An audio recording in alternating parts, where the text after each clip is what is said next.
syempre, hindi kami papayag na maabis yung anak namin ng ano. Kahit kami, kumbaga, hindi namin kukonsintihin kung may abis na nangyayari. Nagkaharap at nagkausap na, kalinga pa rin, Nanay Hansel, merong pahayag, sabay-sabay po nating pakinggan at pag-usapan ngayong araw. Kaya nga sabi ko, legit ba or fake? Pero yun na nga, at pupuntahan ni Kuya Bal, alamin kung legit or fake. Pero ito na, may sinasabi na di mo na daw ay, ayan, ito makikita nyo, para mabilis po tayo. Tayo may pinagbabasihan po, ano po. Ako po ay sumusunod lang kung ano yung mga usapin, kung ano yung mga nakikita natin. Ayan, may pinagbabasihan po tayo. Mismo, nasa kalingap na po ang basher, sabi. Kayo po mismo, ay sige po, sobra na pong pang-aapi niyo po sa pamilya namin. Ngayon, lahat pati pamangkin mo, lahat ng nalalaman namin, malalaman na. Ang tanong po, iba kasi magka-separate, sobrang ng pang-aapi nyo sa amin. So, may karugtong pati pamangkin mo, so separate yun. Yung unang salita na sobrang ng pang-aapi nyo, inapi po ba? Na isang Bal Santos Matubang Kalinga Prab ang pamilya. Tanong ko lang, kagaya na isang topic ko kahapon na di umano ay sobra na daw kuno ang pambababoy ayon na nagngangalan na Hansel Jane Ilona Batalero. Sino po ito, legit or fake? Pero ganun pa man nandiyan na yan, sasagutin pa rin natin yan. Sabi ko nga, nasaan ang di umano'y pangbababoy? Nasaan ang sinasabing pang-api? Kailan inapi? Bakit po ganito yung mga himig, yung mga sinasabi, yung mga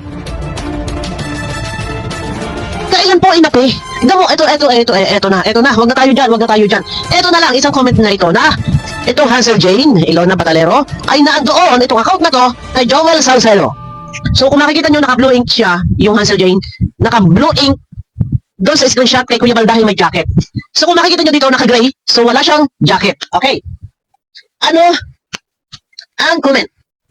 Ito na nga kung kapayapaan, kung katahimikan lang din naman pala, ang gusto, at ayaw na ng mga ka-issuehan, napaka-basic po yun kung gusto ng katahimikan, walang problema. Ito po. Mawalang galang, screenshot lang po ito. Nakarating po sa atin. So, nandito ang mukha. Mahagip at mahagip ang mukha ni Salcedo. Sabi ng Hansel Jane Ilona Batalero, para po sa katahimikan na po ng pamilya po namin. Kasi po, di na po kami tinitigilan po Gusto na po namin matapos ang pangbababoy sa amin. Katahimikan. Okay. Sino po ang ayaw ng katahimikan? Lahat tayo naghahangad ng katahimikan. Kung gusto ng katahimikan, huwag sa social media, gawin privado yung buhay. Pero paano po kayo magkakaroon ng katahimikan? Kung kayo po ay binablog at kare-kare po ni Doc sa kanyang live. Hindi na po kayo ay binablog ng kalingap. Mula pa ilang linggo na lumipas, mula pa nang humingi ng dispensa. Napupunta dyan si Kalinga Prab at sa Edo. Hindi na po kayo binablog. Meron po ba ang katahimikan? Wala. Bakit? Dahil gabi-gabi. Kung man lang sana ay hindi po kare-kare. Nito ang inyong mga pangalan at ang inyong anak dyan sa kanyang live. Walang problema. Gabi-gabi. Palagi na lang patutsada. Buti sana kung kayo lang ang itinatapik. Buti sana kung simbahan lang ang tinatapik. Mga ka-isyuhan patungkol sa kaperahan na di umano hindi nakarating. Kung saan dapat makarating. Viewers, hindi nyo kayang pigilan ang kanilang damdamin. Lalo na ang mga supporters ng Kalingap.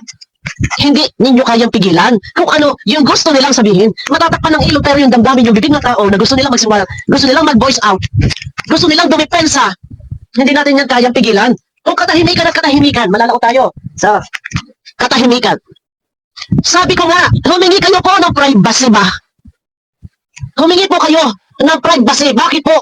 Yung live ni Kuya Bal, pumasok at ang daming comment ng Hansel Jane. Di umano, binababoy, di umano, inaapi, di umano, malalaman na lahat ang dapat malaman. Ayun, at yun nga po mga kalingap ay pumunta po si Kuya Val doon nga po kay Nanay Hansel, pero sa kasamaang palad ay wala nga po sila doon. Dahil wala nga pong tao doon sa bahay ni na Biancy, pumunta po si Kuya Val doon kay na Dr. Love at nagkaroon po sila ng kaunting pag-uusap at paglilinaw. Kung ano man yun ay hindi po natin alam dahil hindi naman po ito sinama ni Kuya Val doon nga po sa kanyang vlog na pumunta at nagkausap sila ni Dr. Love. At ang sabi nga po ni Kuya Val at nabanggit ni Dr. Love na ito nga pong si Nanay Hansel at si Tatay Veran ay merong sama ng loob kay Kuya Val. At agad din naman pong humingi ng pasensya or sorry si Kuya Val. Si Kuya Val, alam naman po natin, palabiro. No, siguro ay meron po talagang hindi nagustuhan itong pamilya Batalero. Siyempre, nobody's perfect. Lahat naman po tayo nagkakamali, tao lang. Kaya abangan po natin mga kalingap ang pag-uusap ng pamilya Batalero at ni Kuya Val. Abangan po natin yung kanilang paghaharap, kung ano ba talaga yung mga dapat ayusin at pag-usapan ng maayos. Sa ngayon ay hindi po natin alam kung tuloy ba itong pagpapatulpo ni Nanay Hansel sa Kalingap. Kaya sabi ko nga po, kung kayang pag-usapan pa, no, kung madadaan pa sa maayos na pag-uusap, ay dapat pag-usapan na lang para po hindi na humantong pa kay tulpo. Kung tutuusin ay hindi naman po magkaaway ang pamilya Batalero, hindi naman po sila inaaway or inaapi ng Kalingap. No, nagpapagulo lang yung mga tao sa paligid nila. Dahil nga po sa karay-karay lagi ang kanilang pangalan, yung kanilang pamilya, lalo pong nadadagdagan ng mga basher. At yung mga basher, syempre, hindi po yan makokontrol. Talagang lahat ng mga masasakit at masasamang sasabihin ay sasabihin. Dagdagan pa na nagko-comment sila sa mga live ng vlogger o reactor. No, lalong nadadagdagan yung mga basher nila, lalo po silang napapasama. Sabi nga po ni Ma'am Bopil, kung gusto po nila ng katahimikan ay umpisahan nila sa kanilang mga sarili. No? Sabihin kay Dr. Love, huwag silang i-vlog para po magkaroon sila ng katahimikan, para po hindi sila nakikita sa ibang vlogger. Alam naman po natin, hindi na sila binablog ng Kalingap, Kalingap Rob.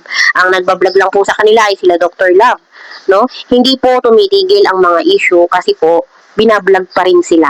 No, lalo po silang napapasama dahil palaging nadadawit yung kanilang pamilya.